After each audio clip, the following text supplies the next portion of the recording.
Meus queridos, boa tarde, tudo bem? Hoje nós começamos nosso curso de História.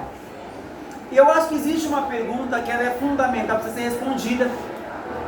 Eu não sei se vocês já perceberam, História é uma das poucas matérias que você tem em toda a sua vida escolar. Uma criança do 6º ano, ela tem aula de História. Uma criança do 7º ano, ela tem aula de História. 8º, 9º ano, vocês ano passado tiveram aula de História. Eu não sei se algum de vocês teve a ilusão, mano, eu vou fazer ensino médio, não vai ter aula de História. Prazer, Edivan, professor de História, 1º ano. Você vai ter História no 1º, no 2º e no 3º. E aí quando acabar, você vai pensar o seguinte, eu vou fazer um curso aí universitário e eu não vou ter mais aula de História. E aí você tenta fazer arquitetura. Arquitetura, cálculo, ângulos. Vai entrar um professor de História na sala. História da arquitetura. Você vai estudar arquitetura romana, arquitetura grega, porque são pontos fundamentais da arquitetura. Aí você pensa, não, vou fazer direito, vou ser um advogado ou um juiz. Você está de boa na sala de aula, entra um cara sobre história do direito, você vai ter aula de história. Vou fazer economia, economia é número, cara, ninguém vai me dar aula de história. E aí você está na sua sala de economia, com seus esquadros, com as suas calculadoras, pensando que está imerso no mundo dos números. Eis quem entra na sua sala, um professor de história da economia. Você vai ter aula de história. Então percebam que durante toda a vida de um ser humano que se dedica ao estudo, a história está presente. Você sai aqui pelo Imoimirim, vai descendo pela Piraporinha. Chega ali na Piraporinha, tem uma banca de jornal. Você dá uma olhadinha na banca de jornal. A quantidade de revistas que evocam história é uma coisa absurda. Você vê o Malcolm X, o Martin Luther King, o Napoleão Bonaparte, um Stalin, o Che Guevara, enfim, figuras históricas. Eu gosto de jogar. Você abre um jogo, seu PlayStation, alguma coisa assim, ou RPG. A quantidade de jogos ambientados em história é uma coisa absurda. Você vai ao cinema.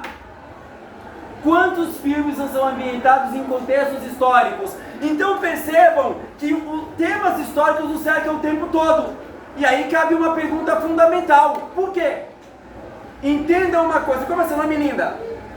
Manoele, supondo que você tire da sua bolsa agora um comprimido, chumbinho, e fale assim, professor, esse comprimido é a sua cara. Dá aqui, professor, só uma mastigadinha. Qual é a primeira pergunta que qualquer ser humano faz diante de uma situação dessa? Qual o efeito disso? Por que você está me dando isso? Se eu ingerir essa pílula, o que ela vai fazer comigo? Todo ano entram professores e colocam pílulas na cabeça de vocês, na boca de vocês. Uma delas é história. Será que vocês nunca se convidaram a se perguntar por que isso da história? Eu queria ouvir uma pessoa. Ela sabe que ela acabou de me olhar. Ela sabe que é ela. Por que você acha que você estuda história há tanto tempo? E vai estudar mais? Alto, em bom som. Porque é importante você entender o contexto daquilo. Então, por exemplo, eu estou nessa escola, mas por que ela foi criada? Por que eu estou aqui? Qual é a importância da história? Eu acho que é importante você saber as suas origens e a origem daquilo que você está vendo. O senhor concorda com ela? Mas o senhor acha que isso responde totalmente à pergunta? Totalmente? Não? Vem até aqui. Vem até aqui, por favor. Vem até aqui. Vem até aqui. Vem até aqui. Por favor. Me acompanhe. Suba aqui nessa cadeira. Pode subir, não tenha medo. Você abaixa mesmo. Olha, deixa eu ver. Nossa, isso deve ser porque você fica... Não, ela fica um pouco mais alta que eu, não fica? Centímetros. Fica, centímetros, né? Desculpa. Como é seu nome? Júlia. Quem aqui já estudou com você, Júlia, que veio da sua escola? Ninguém. Ninguém? Supondo que vocês já tenham convívio com ela há algum tempo, fizeram um ensino fundamental com ela. Alguém aqui poderia me dizer que conhece a Júlia de verdade? Não. O que a gente precisa para conhecer uma pessoa de verdade? Fala, cara! Fala! Fala! Fala, meu parceiro! Saber a história dela. Exatamente. Sabe por quê, Júlia? Só te conhece de verdade, filha, quem sabe os seus perrengues. Quem sabe de onde você veio. Quem sabe aquilo que aflige seu coração. Quem sabe aquilo que te dá medo, aquilo que te encanta. As pessoas que nos conhecem de verdade, gente, são as pessoas que conhecem a nossa história. Na vida é muito fácil as pessoas apontarem o dedo para você e falar assim: ah, mano, você podia ser tal coisa, você podia ser tal coisa, você podia fazer tal coisa. Mano, você sabe alguma coisa do meu corre? Você sabe o que eu penei para chegar até aqui? Então como é que você pode dizer que me conhece? Nós só conhecemos uma pessoa, meus queridos, e uma realidade, se nós conhecemos a história disso. Percebam o que eu vou dizer para vocês. Professora Edivane usa óculos. Se eu tirar esse óculos, o que eu vejo na minha frente é a silhueta de vocês. Eu vejo o borrão de vocês. Eu enxergo muito mal sem meu óculos. Quando eu coloco o óculos, eu enxergo com muito mais nitidez, correto? Eu diria para vocês, sem nenhuma dúvida, ter conhecimento histórico é como se você usasse uma lente. Eu vou dar alguns exemplos para vocês. Vocês vivem num país que é doente de machismo, misoginia. A cada 15 minutos uma mulher cai na porrada no Brasil. Detalhe, os que mais batem nas mulheres não são homens de fora, são companheiros. Namorado, noivo, marido.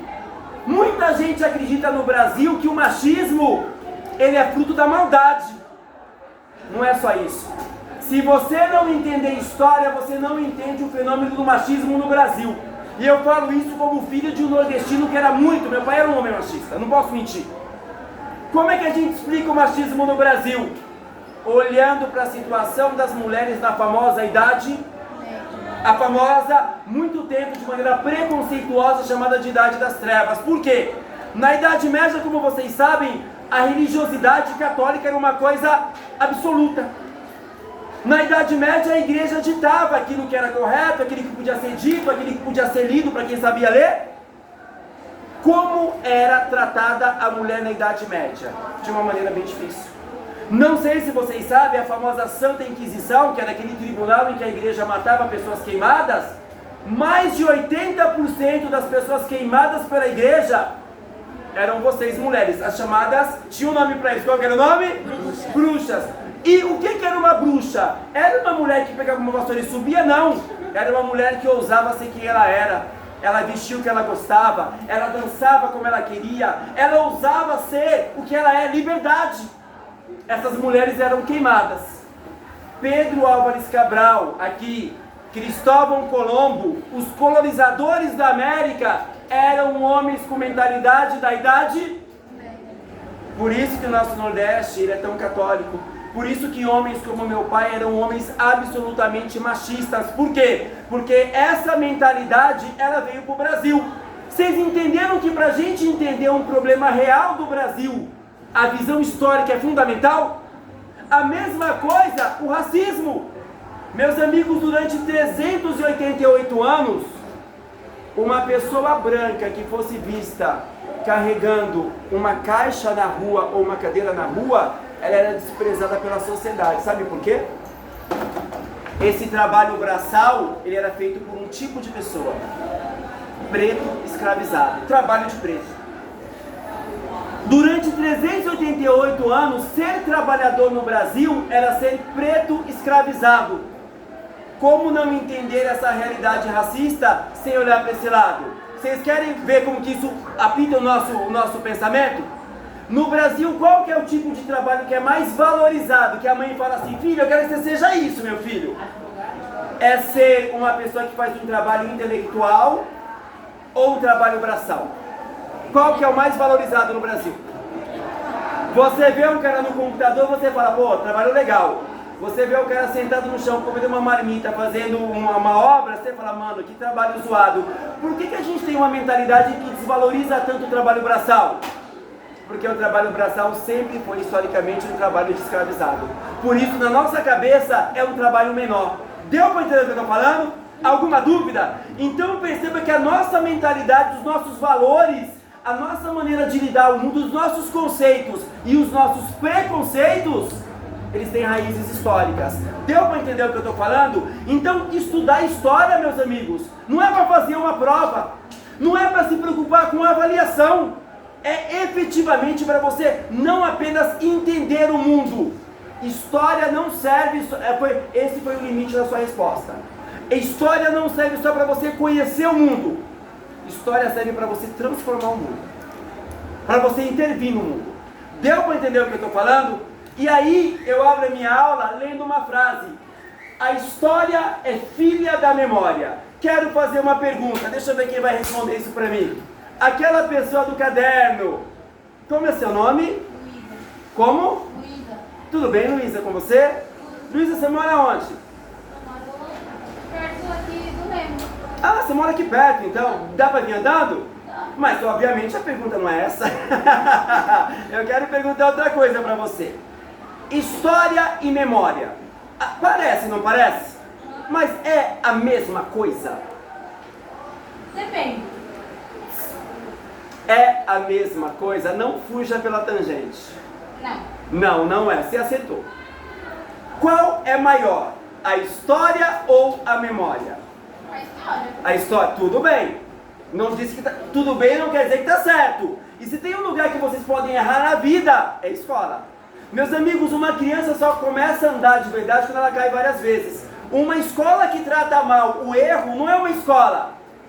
O erro faz parte. Se vocês soubessem tudo, não estariam aqui. Ela falou que é história, né? Fernanda, tudo bem com você? Fernanda, a pior desgraça que tem é quando eu aprendo o nome de um aluno. Aí, filha. Fernanda, o que é maior? A história ou a memória? A Luísa, né? A Luísa falou que é história. O que você acha? Pensando, calculando. Mas eu tava pensando quando você perguntou. Eu tava tentando. Se você tivesse que escolher, no chutômetro, o que você escolheria? Se você for rápido assim, Agora.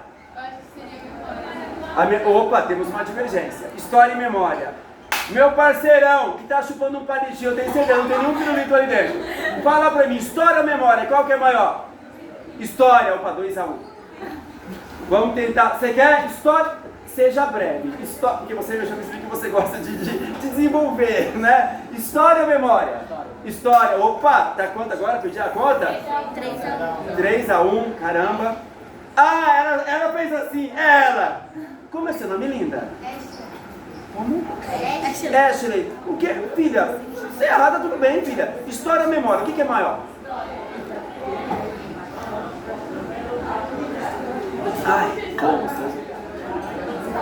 acabou. Eu vou dizer uma coisa pra vocês. Você quer responder? Eu vi o seu olho. Quem que é maior? História ou memória? Memória? Quer dizer o quê? Quer dizer o quê? Vocês querem a verdade? A memória é maior que a história. A memória é maior que a história. Gente, a própria frase, ela já diz isso. A história é filha da memória. Gente, se a história é filha da memória, quem é maior? A memória. A memória. Agora me permitam dissertar um pouquinho sobre isso com vocês. Como eu já falei para vocês, eu não sou um homem religioso. Acredito em Deus, eu acredito. Mas eu não sou uma pessoa religiosa. Mas se eu fosse, eu diria: o maior prodígio que Deus nos deu é a memória. A memória, meus amigos, é algo absolutamente fascinante. O que é a memória? É a capacidade que você tem de reter acontecimentos, sensações, a sua percepção da vida. Por exemplo, qual foi o dia que você teve dor de barriga? Você lembra? Não precisa falar aqui pra gente, né? Mas você lembra, não lembra? Com a memória nós lembramos das dores. Qual foi a última vez que você vomitou? Qual foi a última vez que você amou? Meus amigos, entendam o que eu vou dizer para vocês. A memória e a vida que a gente conhece, ela seria impensável sem esse atributo. Eu vou fazer uma colocação para vocês. O maior sentimento, ou pelo menos o mais romantizado, o mais celebrado pela literatura, é o amor. Esse que está tatuado aqui na minha mão, tá vendo? O amor é algo tão importante que é o único sentimento que ele foi equiparado ao próprio Deus. Deus é o amor é Deus. Nenhum outro sentimento ele foi equiparado ao próprio Deus. O único sentimento equiparado ao Deus cristão é o amor. Eu pergunto para vocês, você conhece uma pessoa, vocês estão nessa fase, uma voz boa de se ouvir, uma conversa legal. As horas passam, mano, você olha pra aquela pessoa e fala, mano, que pessoa interessante, meu, que pessoa legal de estar perto, né? E aí você volta pra casa, coraçãozão, ó, no peito, né? E você olhando pro relógio e fala, mano, é amanhã, amanhã. Muita gente fala sobre o coração. Não é o coração que está falando, é a memória. O fato de você querer ver a outra pessoa, quem está gravado em você é pela sua memória. Então eu pergunto, o amor, ele deve a existência ao quê? A memória. Se não fosse a memória, meus amigos, o amor seria uma abstração, algo impossível de acontecer. A vontade de estar perto é a vontade da memória. Vocês entendem o que eu estou falando? Em todas as relações, a amizade, o amor entre pai e filho, o companheirismo entre amigos, ele é um atributo da memória. Mais do que isso, meus amigos, a própria construção da cultura humana, ela seria impossível sem a memória. Pensem uma coisa comigo. Vocês passam aqui da 1 da tarde até 6h20, correto? História, chato pra caramba. Matemática, química, física, várias matérias, anotando, ouvindo, refletindo, aprendendo. Aí vocês voltam para casa e meia-noite, pum, esquece tudo. Qual seria o sentido de um lugar como esse?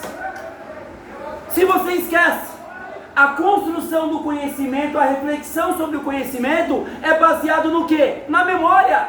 Sem a memória, a própria cultura humana, ela não existiria. Vocês entendem o que eu estou falando? Então, o principal, eu quero que vocês olhem para aquela árvore ali fora. Olha, está meio arruzoadinha, tá requenguela. Me responda uma pergunta por gentileza. Você, M-Boiú, como é seu nome? Daniel. Daniel na cova dos leões. Os leões mataram. Bom, vamos continuar. Daniel, me responda uma pergunta. Eu estou aqui no Lins do Rego já faz muitos anos. Essa árvore, eu lembro dela há muitos anos. Essa árvore, ela pega chuva? Sol forte, cara? Vento? Ela tá de pé, não tá? Não é alemão, mas tá, não tá? Qual é a parte daquela árvore que sustenta ela de pé? Vocês concordam comigo? Sim. Concordam com ele? A raiz. Todos nós temos raízes. Todos nós. Todos nós. Isso se chama identidade. Eu sei quem eu sou. Eu posso ir no lugar mais de boy do mundo, o lugar mais de playboy do mundo. Eu sei quem eu sou. Falo, meu nome é Edivan Costa Gomes, eu sou um homem preto, sou um homem da periferia, sou filho de nordestino. Eu sei o que eu sou. Isso me dá força.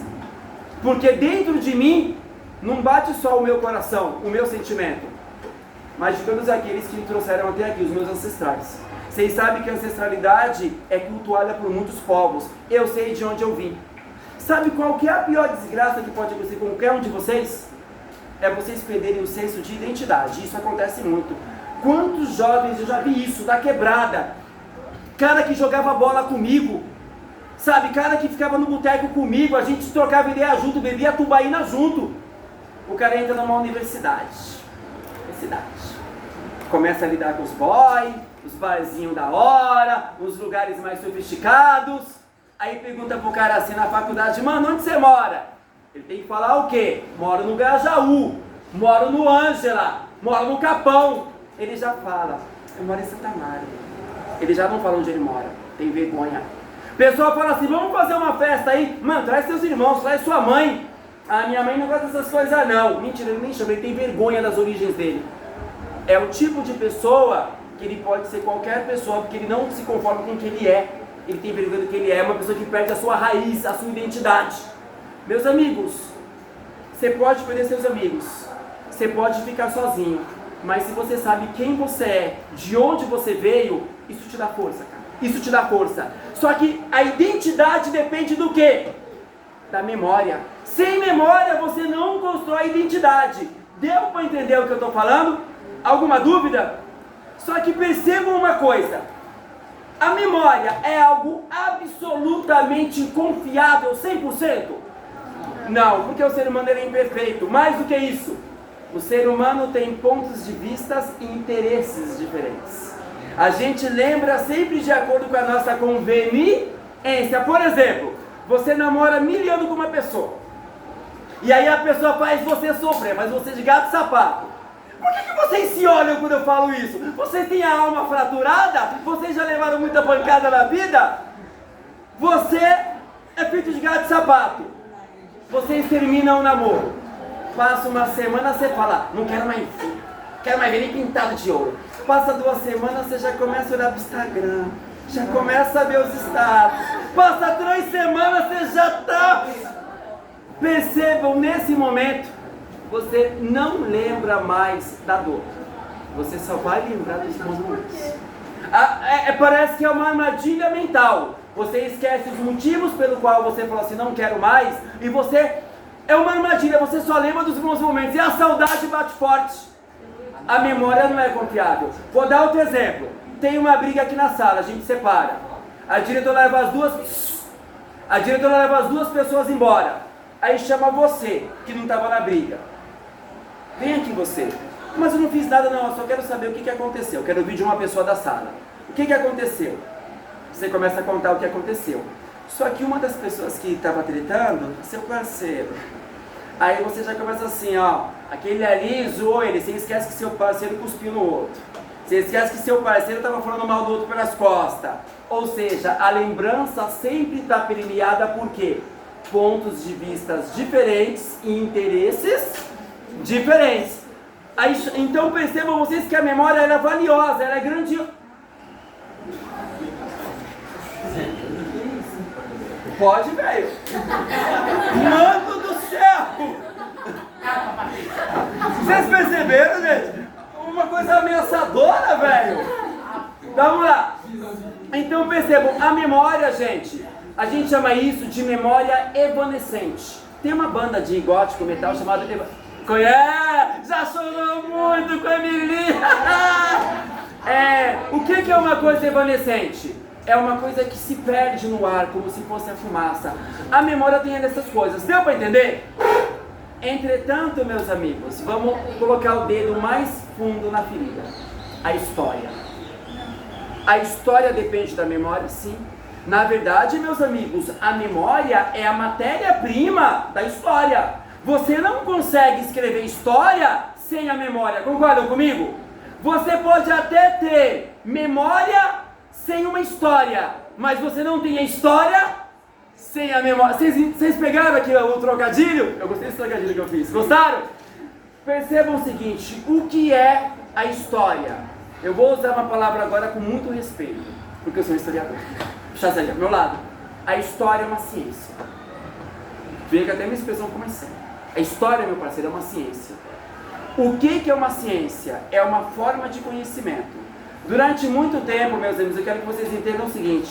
O ser humano construiu o conhecimento. O ser humano sempre teve vontade de entender as coisas. Meus amigos, peguem a primeira parte da história humana. Antes era chamado de pré-história. Hoje em dia a gente já não usa mais o nome pré-história, é um nome preconceituoso. Nós chamamos de pré-escrita. Vocês sabiam disso? A palavra pré-história é uma palavra absolutamente preconceituosa. Pena que eu não posso falar sobre isso agora. Vai ter uma outra aula que eu vou falar sobre isso, tudo bem? Por que o nome pré-história é preconceituoso? Mas nessa fase, o ser humano já sentia dores. Medo, angústia, solidão. O ser humano já sentia isso. Como é que o ser humano fazia para explicar a vida? Ele vai inventar mitos. Ele vai inventar histórias. Vocês querem um exemplo clássico? Hoje qualquer criança sabe por que chove. Por que chove?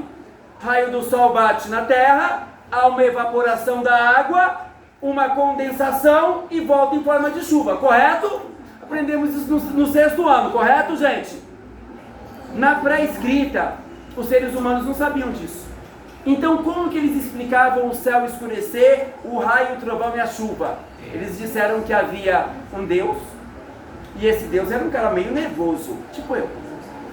E esse Deus, às vezes, ele perdia o martelo dele. E quando ele perdia o martelo, ele ficava com tanta raiva que ele saía dando murro em tudo. Eram os trovões e os raios.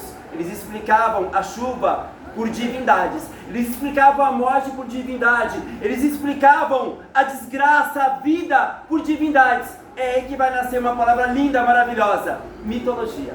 A mitologia egípcia, a mitologia grega, romana, os deuses que explicam. O que eu estou dizendo?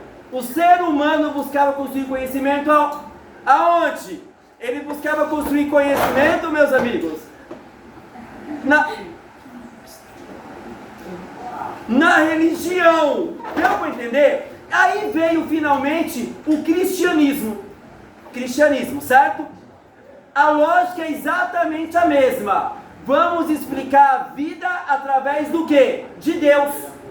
Olha o que isso quer dizer. Percebam como isso é profundo.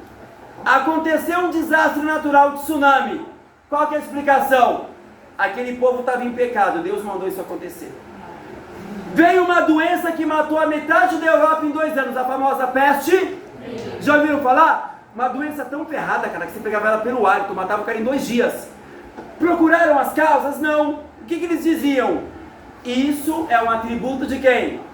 De Deus. Detalhe para quem não sabe. Olha que coisa interessante. A gente fala muito que os nazistas perseguiam os judeus, não é isso? Vocês sabiam que na Idade Média os cristãos culpavam os judeus pela peste negra? Eles foram perseguidos, muitos foram massacrados. Deu para entender? Mas tudo era o quê? A base do quê? Da religião. Eu não ia falar isso, mas eu vou falar porque eu acho muito interessante. A própria composição da sociedade era explicada pela vontade de Deus. Por que você é uma pobre ferrada lascada? Porque Deus assim quis. Por que você é um nobre de sangue azul e as pessoas têm que se ajoelhar diante de você? Porque Deus assim quis. Então as pessoas explicavam a própria sociedade pela vontade de Deus. Nesse sentido eu pergunto, como é que você vai se revoltar contra a pobreza se é a vontade de Deus? Como é que você vai reclamar do poder de um rei se você diz que o rei é o enviado de Deus? Não existe espaço para democracia. E aí veio ela, finalmente, o iluminismo do século XVIII. Uma nova forma de conhecimento. Um conhecimento baseado na razão, na observação, na comparação. Se tem uma doença, não é vontade de Deus. Eu quero entender como se pega essa doença. Eu vou criar um microscópio, eu vou descobrir o vírus, a bactéria. Eu começo a entender o mundo de que maneira? Através da razão, da luz, o iluminismo. Vai nascer algo maravilhoso, a ciência. O que é a ciência moderna? Ela constrói conhecimento, mas baseado no quê? Na observação, na análise, na tabulação de dados. Não que a ciência seja infalível, ela não é infalível, mas ela busca construir conhecimento através do quê? Da razão. A história é uma ciência. Como a história ela se comporta? Através do método da comparação e da análise de fontes históricas. Pergunta para alguém aqui, deixa eu ver quem vai responder isso para mim. Aquele maluco ali de óculos, tá com a mão na boca ali. Ele, eu não sei o nome dele. Como é o seu nome? Como? Diego. Você já ouviu? Cara, se você não souber, tá tudo bem, falou, velho? Não precisa ficar aí com vergonha. Você já ouviu a palavra fonte histórica? Não? Então não vou nem perguntar o que é, né, mano? Senão vai ficar chato. O que você acha que é uma fonte histórica? Não, não é isso. É tipo... Opa, vou até tomar uma aguinha que eu gostei. O que é uma fonte... O que é uma fonte histórica?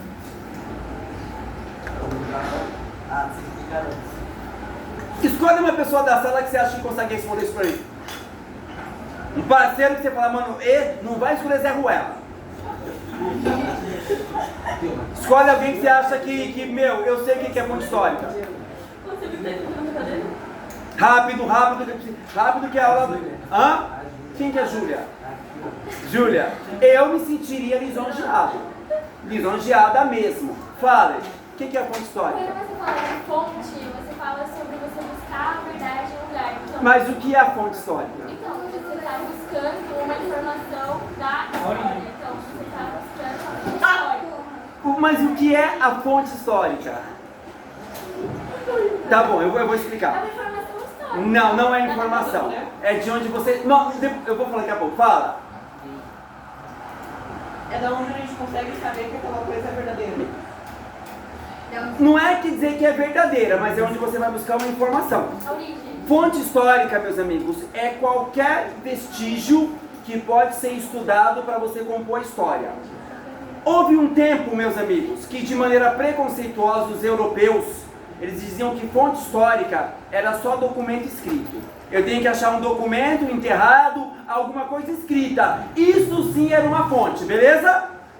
Hoje em dia nós acreditamos que fonte histórica é qualquer vestígio que denota a história da humanidade, onde você vai buscar informação. Por exemplo, empresta para mim sua bolsinha.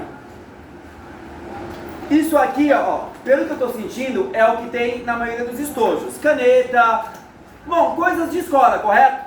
Vou dar um exemplo. Exemplo trágico. Um meteoro cai em cima da menina. Bum! Mata todo mundo. Matou todo mundo, foi calcinado aqui, certo?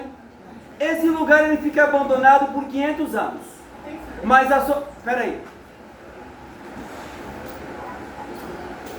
Mas a sociedade se recupera. Aos poucos bairros vão sendo criados aqui. Isso 400, 500 anos depois, certo? E alguém olha para cá e fala aqui, ó, tem uma cratera abandonada, vamos construir um residencial. Os tratores vêm para cá. Os tratores começam a fazer a obra e entre as coisas, o que se acha? Isso aqui, certo? Chama um objeto estranho. Nesse tempo, nem caneta existe mais, eles escrevem de outra maneira. Já estou dando uma de futurólogo aqui, certo? Vão chamar historiadores. Que objeto estranho é esse? Os historiadores vão levar isso aqui e vão começar a analisar. Vão achar... Isso aqui se usava no passado para escrever, pessoas primitivas usavam isso aqui para escrever. Isso aqui acaba sendo um achado, não é isso? Eu poderia dizer que isso aqui, nesse caso, é uma fonte histórica que vai trazer informações. Então perceba que isso é o objeto da nossa próxima aula. Eu vou ensinar para vocês os tipos de fontes históricas que existem. Então o que eu estou dizendo? Uma fonte histórica é tudo aquilo que é usado, que pode ser usado para quê? Para construir a história. Deu para entender o que eu estou falando? Isso é valiosíssimo, meus amigos. Quando uma fonte histórica ela é usada, ela se torna uma coisa. Segundo o balão lá, o que é? Leiam bem alto. O que é um documento histórico, meus amigos? Um documento histórico é uma peça fundamental para você construir uma outra coisa chamada narrativa histórica. Agora vai. Aquela menina ali, ó. Não desvie, não, é você mesmo. Não, é você. Como é seu nome? Eduarda. O que é uma narrativa histórica? Alguém pode me dizer o que é uma narrativa histórica? É uma coisa que todo mundo aqui faz. É a maneira como você conta a história. Narrativa histórica é a maneira como você conta a história. Agora eu cheguei no ponto fundamental. Quem constrói narrativa histórica? É o historiar. Ele vai usar o que? Os documentos. Então o documento histórico é o elemento fundamental para você construir a narrativa histórica, correto? Acompanhe meu raciocínio, por favor. A história não lida com a verdade. A história não escreve a verdade.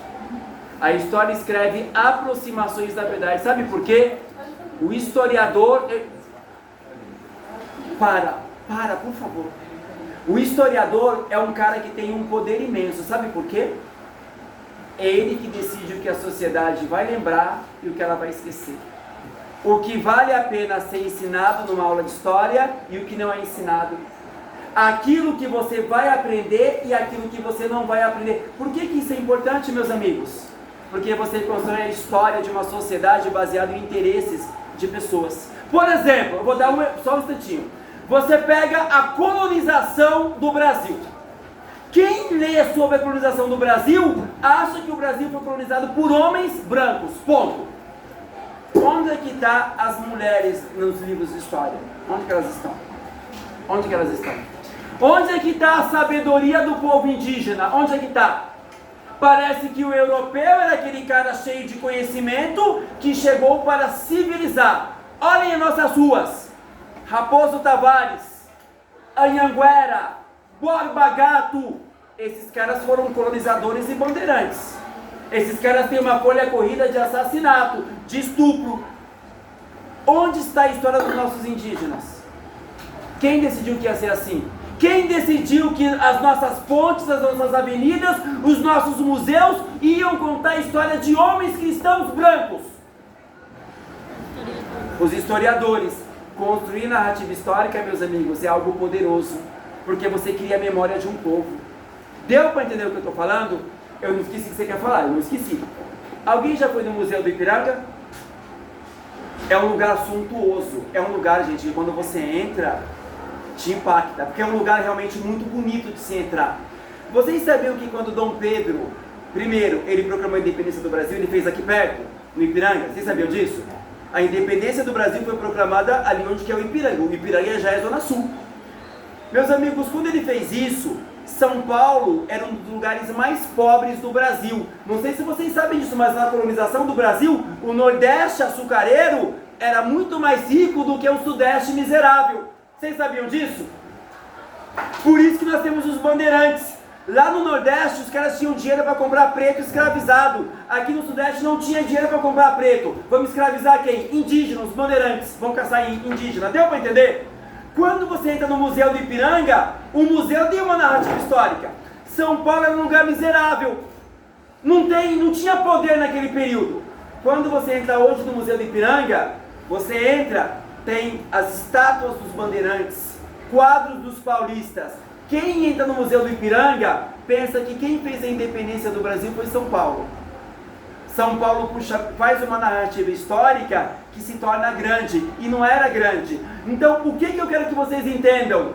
Escrever narrativa histórica, escrever o que é documento histórico, decidir o que é poder. Um último exemplo antes de passar a palavra para você. A diretora dessa escola quer escrever um texto sobre a primeira semana de aula do José Lins do Rego. Ela vai entrevistar professores, ela vai entrevistar as secretárias, ela vai entrevistar algumas pessoas e vai escrever um texto. Só que ela não entrevistou os alunos. Ela decidiu o quê? Que vocês não são documentos históricos. Eu posso selecionar quem eu quero colocar na história e quem eu não quero. Deu para entender o que eu estou falando? Quem escreve documento histórico, gente, prega às vezes preconceito. E às vezes uma coisa chamada eurocentrismo. O que é eurocentrismo? Você coloca a Europa no centro de tudo, como se tudo que é europeu é bom e o que é africano, indígena ou não europeu é ruim. Deu para entender? Pode falar, meu querido. E se expresse alto. Bem. Você fala de um jeito assim meio... Você vai levantar mesmo? Sério? Por favor, por favor, por favor. Eu queria perguntar para você. Para mim.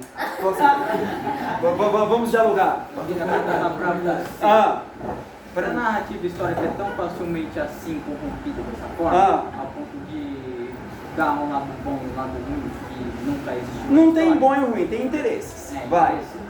Então, quem deveria dar esse poder da narrativa histórica? Para que poder? Aí nós temos uma ferramenta. Sabe qual que é a ferramenta? Você quer estudar um assunto histórico. O que você tem que fazer? Estudar vários historiadores de fé, comparar as narrativas, entendeu? Quando você compara, aí a liberdade de falar assim, por exemplo, vou te dar um exemplo. Eu sei que no dia 31 de março de 64 houve um golpe militar no Brasil, a ditadura militar. A ditadura civil-militar, porque civis também participaram. Tudo bem? Alguns historiadores vão sustentar de que não houve um golpe militar no Brasil, que tudo não passa de uma invenção. Eu acredito que houve uma ditadura militar no Brasil. Por quê? Porque a maioria dos historiadores e da memória das pessoas diz que houve. Você tem, por exemplo, você pode analisar o relato de quem foi torturado. Você pode ver os jornais que foram censurados. Então, para sua pergunta, o que cabe? A comparação. Alguma dúvida, senhores? Está claro?